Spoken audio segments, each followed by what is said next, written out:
Hello everyone! In this tutorial we are going to build a basic chat application using the Firebase Realtime database.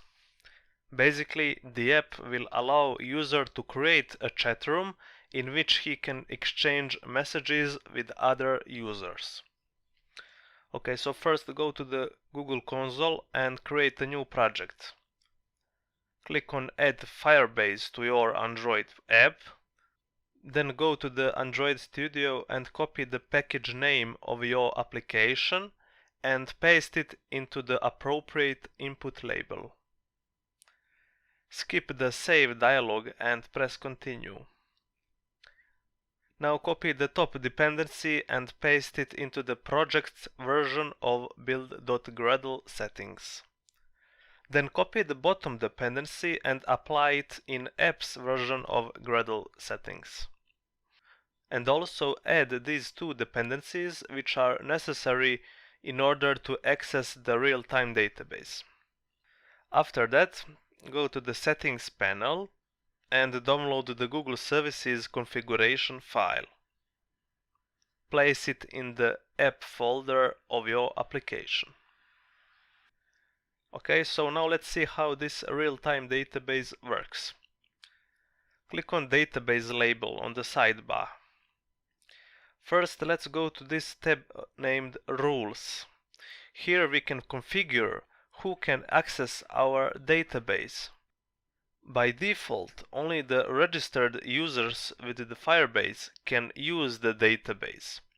I explained token registration process in my previous tutorial about push notifications, so we will skip registration in this example.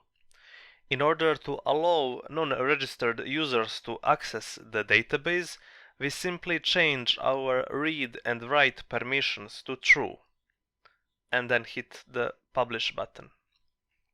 Okay, so here we can see our project name. It represents a root of our database and it is like a tree. We can append it with new objects that can be nested.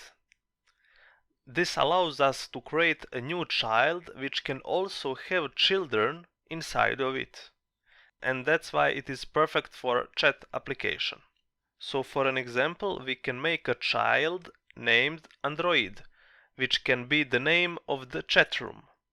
And then inside of it we can create a new object which represents the message. Now we append each message with a random identifier. Each message identifier must be unique so that we can post messages that can be duplicated. Like if someone sends hello and then other person also responds with hello. We must allow that. So then our message will consist of two children. First one will represent the name of the user and the other one will represent the actual message. As you see, these children are stored in a key value format. In this example, name is the key, with the value being Philip, and the message is key, with the value being this is test. Okay, so now we can go and build an application. First, go to the UI layout of the main activity. Our app will have two activities.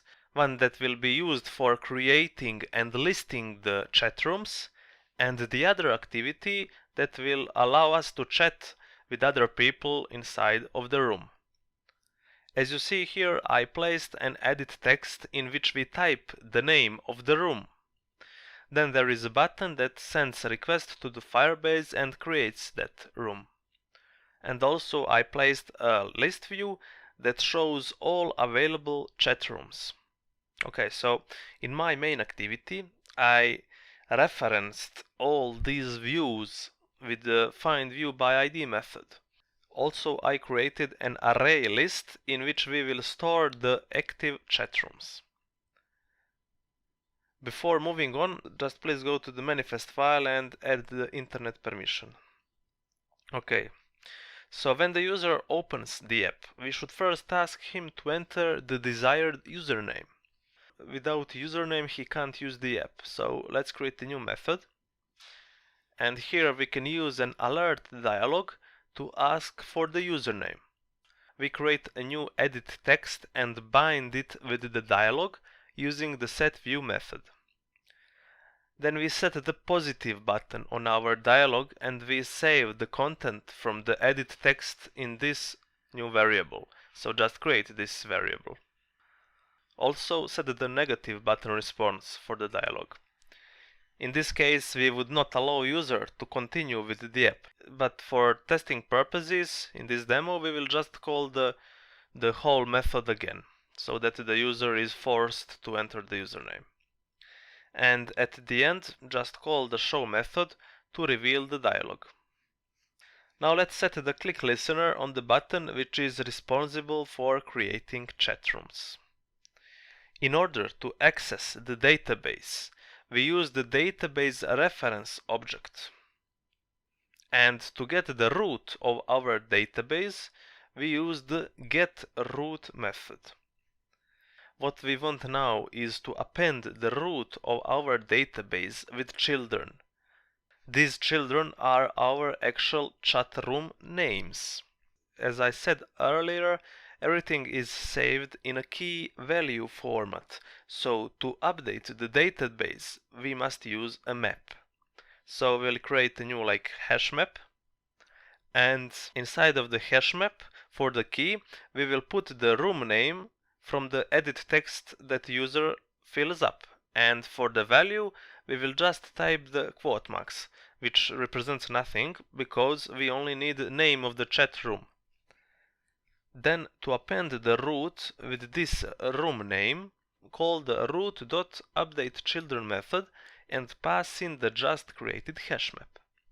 Now we can just quickly test this and see if it is working correctly. So we first enter our username. Now we can type the room name. Let's type Android. Click add room. And as you see, the database is now appended with the new child. Okay, so our next task would be to show these available rooms in the list view. In order to do that, we can set the value event listener on our database reference object. So when we set the listener, we have two methods. We are interested in the first one. Whenever we load the app to access the database, or when the database is appended with the new children, onDataChange method gets called. Within that method we get the iterator which we can use to go through the database and read it. We can access the iterator with the getChildren then iterator method.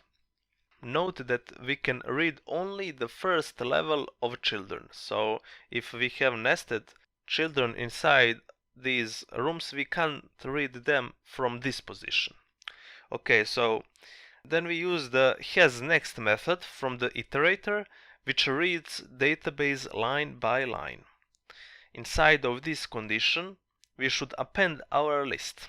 Now the problem is that when the database gets updated, for example when the new room is added, list will append and have duplicates because of the old values from it, and we don't want room names to repeat in the list view. In order to fix that, we can create a temporary hash set, and we append that hash map with add method, and inside of it we pass the getKey method, which will get all room names. Then we clear the current list and append it using the temporary hash set, which contains all room names.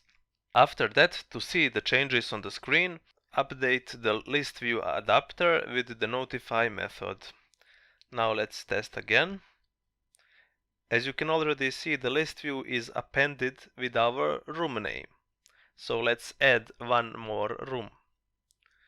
As you see, the changes are applied really fast, and that's why it is called the real-time database. Okay, so the next step would be to go to the chat room itself and then start the conversation with other people.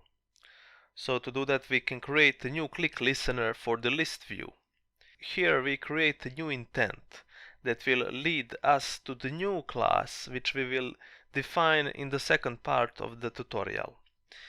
In this chat room activity, we will need to know what is the name of the chat room that we chose and what is the name of the active user.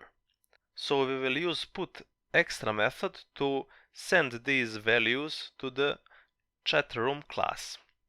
We can extract the room name from the selected list item by casting our parametered view to the text view.